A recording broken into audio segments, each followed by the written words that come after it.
Hey everyone, welcome into my YouTube channel. My name is Angie Norris and my YouTube channel is called 60 and a Senior. And for the most part on this YouTube channel, I talk about bookish things. I do videos where I review books. I do videos about my most anticipated upcoming new book releases. I also do videos each month about what I'm reading each month, and I play a game where I either draw prompts from the jar, or I use these reader roulette cards and I let them guide me in choosing my TBR off my unread shelf. This is my unread TBR shelf behind me, bookshelf. So that is what we're going to do today. We're going to choose my January 2026 TBR list. So let's get started.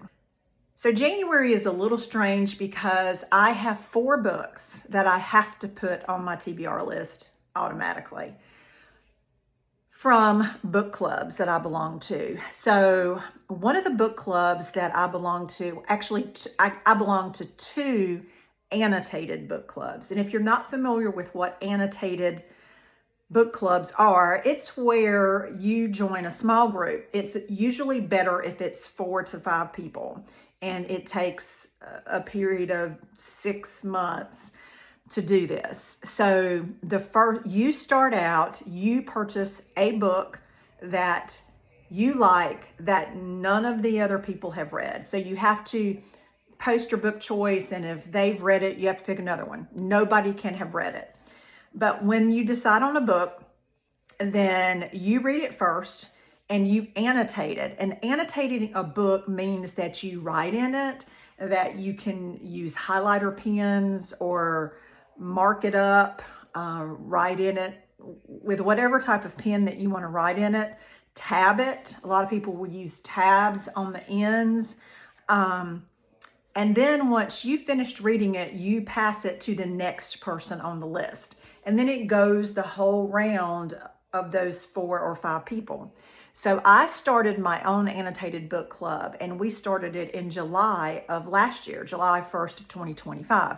There were 4 of us. And so this book belongs to Clara, and Clara started reading it July 1st of last year. And we set it up that we would have these things finished by December 31st. So each little cycle was 45 days. You had 45 days to read the book, annotate it, and pass it along to the next person. I am person number 4 for this book. And then when I finish it, it will go back to Clara. Well, you may have already figured out that I did not finish it December 31st. When I saw that I was not going to be able to finish it because of the holidays and it was such a busy time of year, I made a post in the Facebook group where I facilitate and manage this annotated book group and said, hey, let's extend this to January 31st and just give everybody a little bit of grace. So I didn't finish it in December, but I have to finish it, keep my promise, and pass it back to the original owner. So it is a must read for me for January. And so book number 1 on my TBR list for January is The Things We Leave Unfinished by Rebecca Yarros. The second book is similar to that, except I'm not late in reading it, but it is a second annotated book club that I belong to, and I am not joining any more annotated book clubs. And after I finish this round, I'm not sure I'm going to continue. It can get a little overwhelming sometimes, but I'm the second person to read this book, and my deadline is the end of January. So I'm not late, but it has to go on my TBR list for January. And this book is entitled The River is Waiting by Wally Lamb. This was actually a new release in 2025, and it was on Oprah's book club list for 2025. I don't know that much about it, but I'm not even sure what the genre is. Hang on a second. Okay, I wanted to get my iPad and look it up. So Goodreads says that The River is Waiting is a contemporary literary fiction. Good for a book club. And it just says that Corey Ledbetter is struggling. New fatherhood, the loss of his job, and a growing secret addiction have thrown his marriage to his beloved Emily into a tailspin. And that's before he causes the tragedy that tears the family apart. Sentenced to prison, Corby struggles to survive life on the inside, where he bears witness to frightful acts of brutality, but also experiences small acts of kindness and elemental kinship with a prison librarian who sees his light and some of his fellow offenders, including a tender-hearted cellmate and a troubled teen desperate for a role model. Buoyed by them and by his mother's enduring faith in him, Corby begins to transcend the boundaries of his confinement, sustained by his hope that mercy and reconciliation might still be possible. Can his crimes ever be forgiven by those he loves? So it's not a book that I chose, but it sounds interesting. And so that is book number 2 on my January TBR. You know, I'm not even sure what this book is, The Things We Leave Unfinished. Hang on, let me look that up on Goodreads. Okay, Rebecca Yarros is usually the books that I have read of hers were fantasy. This one is actually classified as a romance, a historical fiction, a contemporary romance, historical romance. It says 28-year-old Georgia Stanton has to start over after she gave up almost everything in a brutal divorce, the New York house, her friends, and her pride. Now back home at her late great-grandmother's estate in Colorado, she finds herself face-to-face with Noah Harrison, the best-selling author of 1 million books where the cover is always people nearly kissing. He's just as arrogant in person as in interviews, and she'll be damned if the good-looking writer of love stories thinks he's the one to finish her grandmother's final novel, even if the publisher swears he's the perfect fit. I'm not going to read the whole thing to you because when I watch YouTube videos where people read the whole descriptions, I find it terribly boring sometimes. So I'm not going to read any more, and I promise I won't read the whole thing for the rest of them. But just to kind of give you a little bit about what it is about, it does have a 4.31 rating on Goodreads. And I think this one also had a pretty good rating. What was it?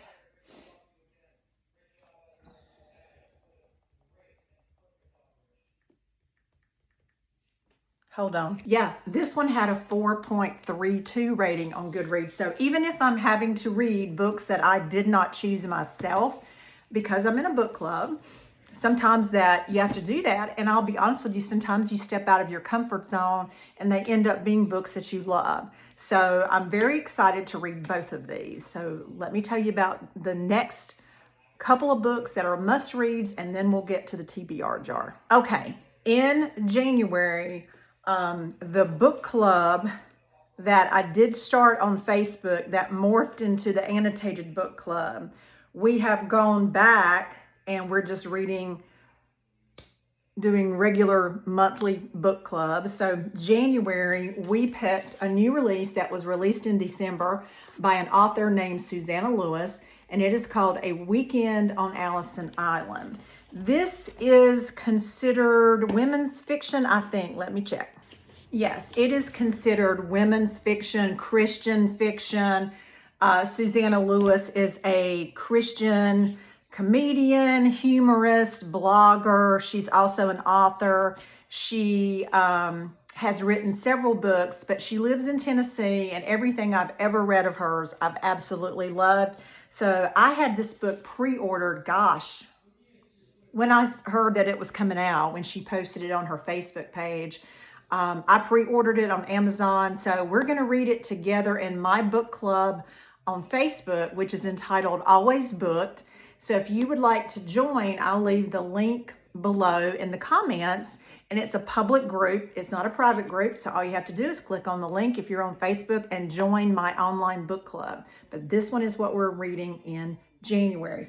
And it actually has a Goodreads rating of 4.07. So I'm excited about that as well. And the final and fourth book for the last book club, and this is actually an in-person book club that I go to a meeting, but we only meet every other month. And it just so happened that January is our month that we're meeting again in person. We had a wonderful little Christmas gathering in December, but we're starting over in January, and we're going to be reading this, The Story Collector by Evie Woods. And this is a historical fiction, I think. Hang on, let me look it up. Okay, yes, it is a historical fiction. It says it has a little magical realism to it, and it's set in Ireland, and I believe it has dual timelines, so it hops back and forth from current day, which current day is 2010, and then I don't know when the book was published. It might have been published in 2010. Let me see. Or might be a fairly new release. 2024. So, but the current day for the book is 2010, and then it hops back to, I believe, I know I saw it in here, 1911. So I love books like this that have dual timelines and are historical fiction. And I do not believe that I have ever read a book that was set in Ireland. So I'm excited about this one. So that is book number 4. Now, for the month of January, I'm going to choose 3 more books. Backing up a little bit, I set a goal last year in 2025 to read 75 books. I read 91, so I did exceed my goal. But having said that, the first, there were months that I read 7. Usually I read at least 7. Then there were some that I read 9, 10. In July, I read 12. But the end of the year, I slowed down. And in November, I only read 5. And in December, I think I read 3 or 4. Maybe it was just 3. So I'm going to give myself a little grace. I'm heading, deep, hitting it hard for January because I want to get back in the groove of reading again, but I don't want to set myself up for a failure and pick too many books. So we're going to pick 7, which means I have 3 that I'm going to be choosing from the jar prompts. Okay. So stay tuned. Here we go. We're going to go back to the jar prompts and we're going to pick one from this. Y'all, and my hand I have fat wrists. My hands get stuck in this jar. Okay, let me make sure I've just got one.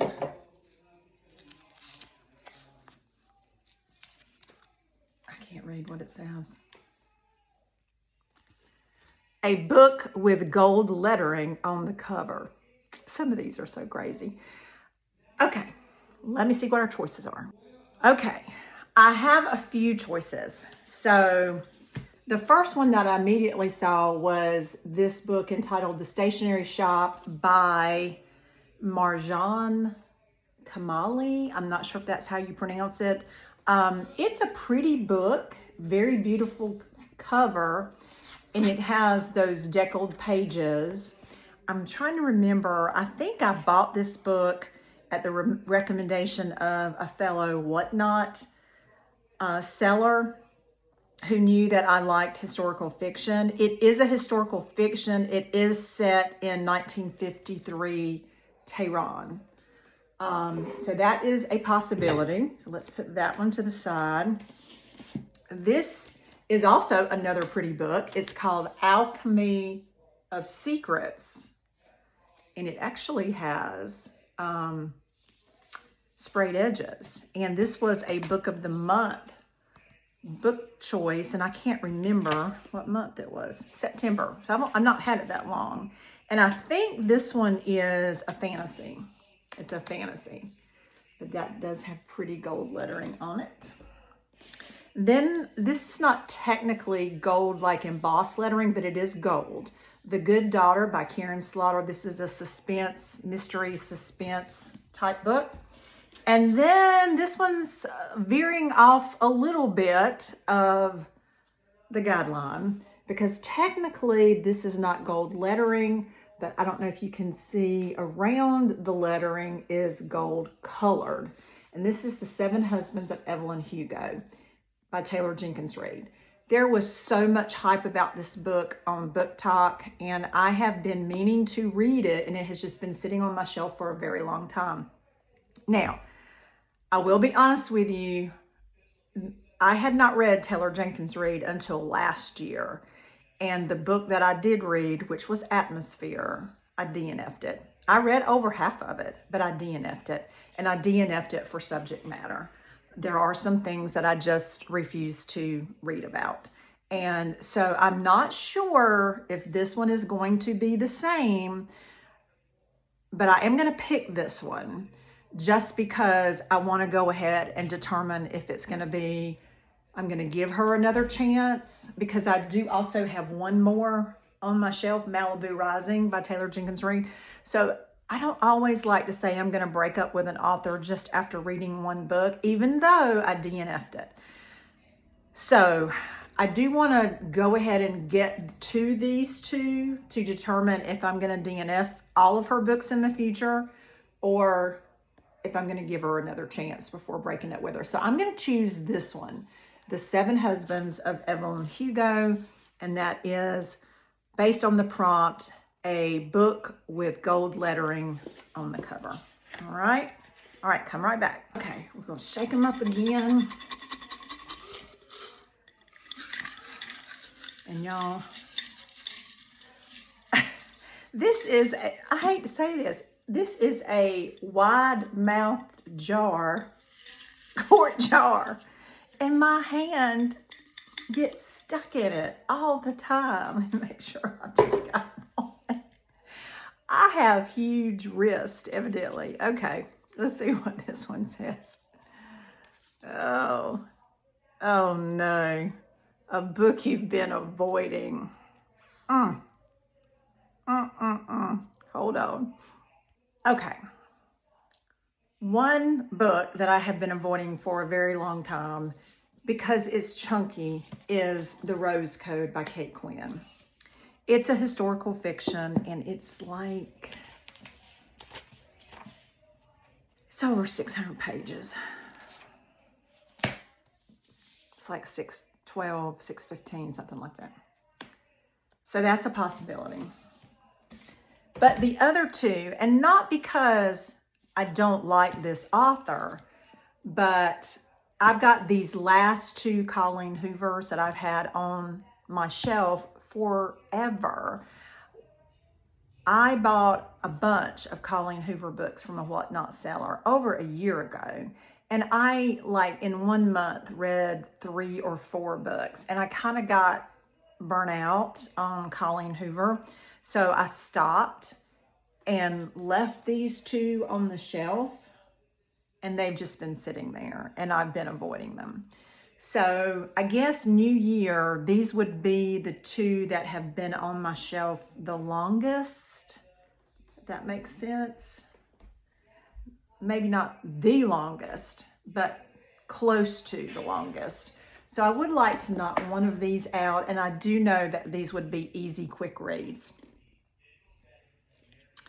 So I'm going to choose Ugly Love.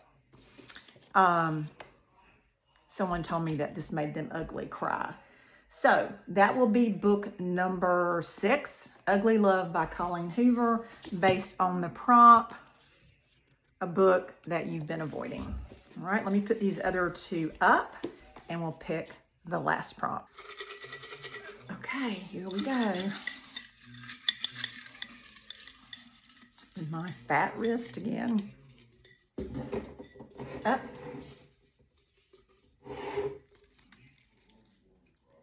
Did I just get one? Yeah. Up. A book with less than 300 pages. I can go for that because I need a quick read. So let's see what our choices are. Okay, I actually have 4 choices. I have Fahrenheit 451, which is a dystopian classic. I have Mildred Budge in Cloverdale by Daphne Simpkins.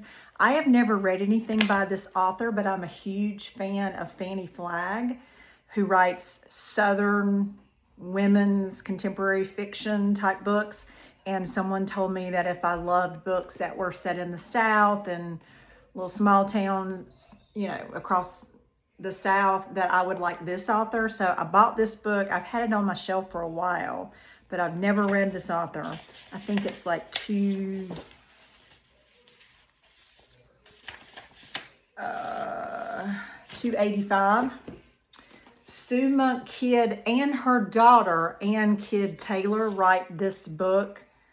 It's actually a nonfiction. It's a mother-daughter story of a trip that they went on traveling with pomegranates. And it is, Sue Monk Kidd wrote Secret Life of Bees. This one's like $2.77. I Am Watching You by Teresa Driscoll, and it is a mystery thriller, and it is $2.87. So I only have 4 that are under 300 pages. And I think I'm actually going to choose Fahrenheit 451. This one's been on my shelf for a while. I have been wanting to be able to check it off and say that I read this dystopian classic. I have so many people who have recommended this book to me. I have a friend of mine who is a fellow booktuber that actually loved this book so much she got a tattoo of it on her arm. Something. I don't remember what the tattoo was, but and it is only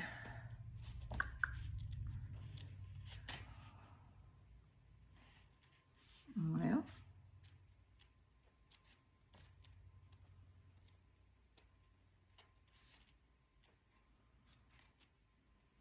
$2 something. So anyway, that's the choice. That's book number 7. So stay tuned for the wrap up. Okay, so my 7 books that are on my TBR list for January, based on this prompt, a book with less than 300 pages, I chose Fahrenheit 451. One of my little slips fell out. Well, I'm trying to keep the slip in there. Based on this prompt, a book you've been avoiding, just Colleen Hoover in general, Ugly Love, but that's the book I chose. The prompt, a book with gold lettering on the cover, that is The 7 Husbands of Evelyn Hugo. And then the other 4 were not done by jar prompts because they are books that I have to read in January based on book club choices. And that is The Story Collector by Evie Woods, The Things We Leave Unfinished by Rebecca Yarros, The River is Waiting by Wally Lamb, and A Weekend on Allison Island by Susanna Lewis. Now, one thing that I forgot to tell you at the beginning of the video, and I haven't posted this video yet, but I did a 26 books in 2026 list of just exactly what it sounds like, 26 books that I want to read in 2026. And in order to read those, I have to read at least 2 to 3 per month. And as it just so happens, I have that list here handy. And to be honest with you, I was not even thinking about this when we were making choices. But it just hit me that I did choose 2. And one of those that I wanted to read, and I put that on the list because I knew I was going to read it in January for the book club, was A Weekend on Allison Island for Susanna Lewis. And the second one was this Taylor Jenkins Reid because it was all over Book Talk, and I wanted to be able to say I had tried to read it or DNF'd it. And so I did choose 2 of my 26 in 2026. And there's my list. I know you can't read all that, and I'm not going to read it to you, but I will do the video and drop that. So make sure you search for that on my YouTube channel, 60 and a Senior. Thanks for watching tonight. Y'all have a blessed day.